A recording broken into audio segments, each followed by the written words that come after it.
Shabbat Shalom. The details of a wilderness journey are not always given in the text.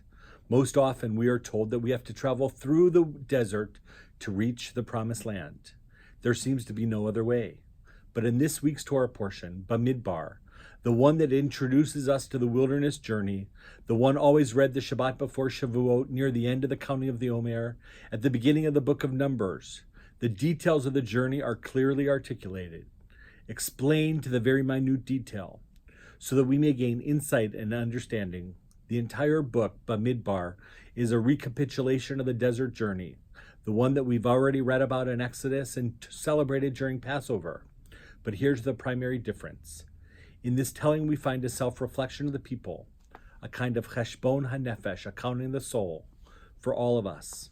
The opening of Numbers, Bamidbar, calls upon us to be something bigger than ourselves, to introduce us to the tension that will permeate this entire book of the Torah, between the individual and the community, between God and humanity, between the journey and destination.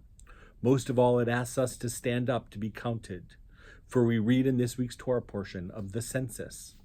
When the Torah was given at Sinai, all of us were there. We all heard.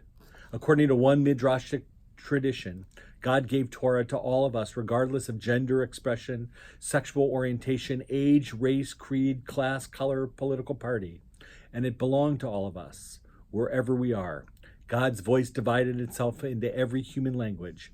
Revelation didn't just happen in Hebrew, it happened in all languages simultaneously. So we read Bamidbar in the desert. For it is in the silence of the desert that we became the people for whom the primary religious experience was not seeing, but listening.